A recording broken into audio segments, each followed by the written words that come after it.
Very much, Joanne. So now we have Ben Wilson with us, who's going to be giving some tips and advice on the nutritional side of things. And if you've had those, niggling questions about nutrition or about weight loss, anything like that, so you should stay glued to the screen because you're going to give us some great advice, aren't you, Ben? I am. So welcome back to the show. Thanks it's lovely to have you again. Yeah, definitely. So tell the viewers first of all what you do, just in case they didn't see you last time.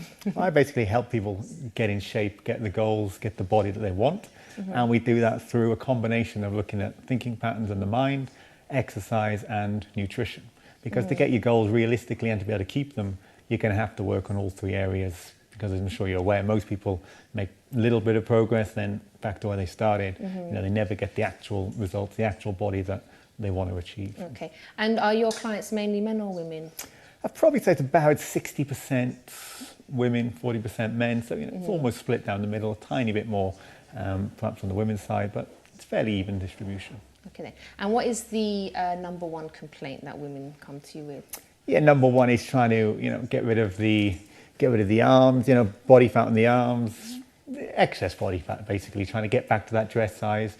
That's the main issue that people want to get. And obviously when I'm at parties or whatever, people come and say, how do I get rid of this? How do I get rid of this?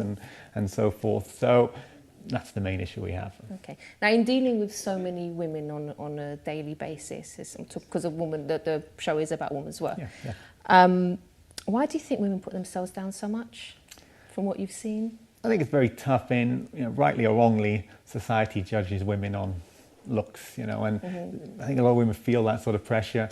And then the whole culture for women also is that, they've always got to be trying, to get in better shape because, not everybody I work with, you look at some of the clients, you think, well, they're in great shape already, but even to them, they're not, enjoying their body, accepting for where they are. So there is that pressure, I think, too, that it's almost wrong to accept yourself for looking good, Yeah, and never satisfied with what you have syndrome kind of thing. Exactly, where, it puts you in the real wrong place to get results. The idea sort of is that if I hate myself for my body, that'll motivate me to go forwards.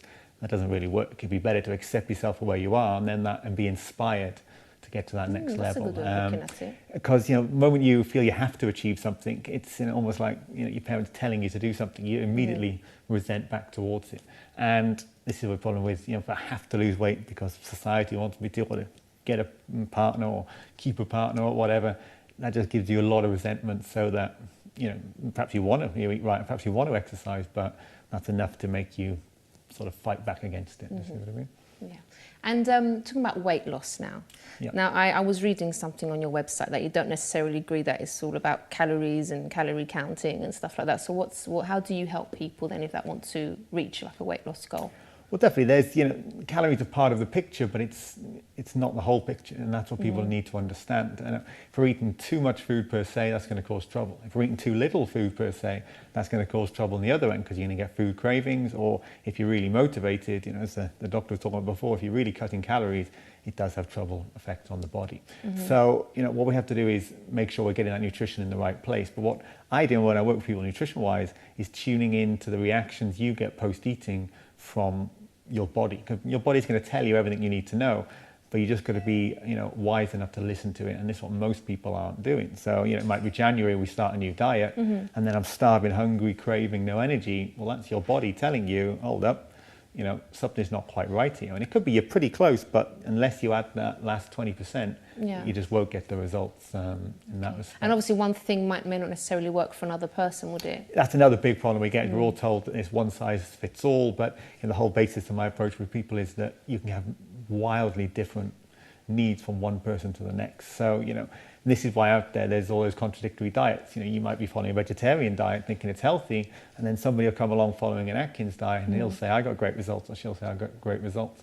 The reality is these different diets exist because different people need different food plans. Yeah. So the key thing is not who's right at the end of the spectrum. Just finding what's right for you. And your body's going to give you clues to that on how it reacts, how it feels. So it's about coaching people to listen to these and to know what to listen to and what's slightly off and so forth.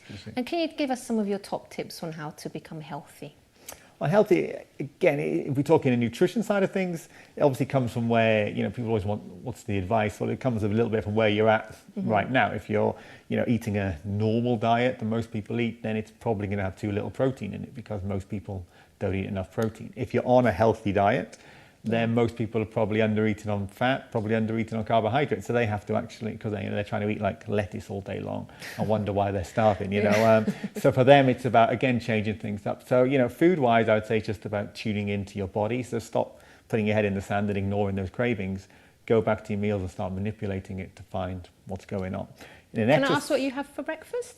So breakfast is an interesting one. To me, breakfast is, you know, no different to what I'd have for dinner, to see what I mean. So you know, if I'm on tuna and vegetables for dinner, I could equally have that at 6 in the morning before clients. It's just culturally here to bowl of cereal. See, I would never think breakfast. of doing that. My husband can have curry first thing in the morning, but I just think like breakfast is like toast or yogurt or something like that. So that's just a culture thing. You know, if you get out, you know, and travel to other countries, it's like that. You go to, you know, Asia, they do have curries for breakfast. You know, Japan has raw fish. And obviously, you know, logically, you know, if we're having cereal for breakfast, shouldn't we be having it for night as well?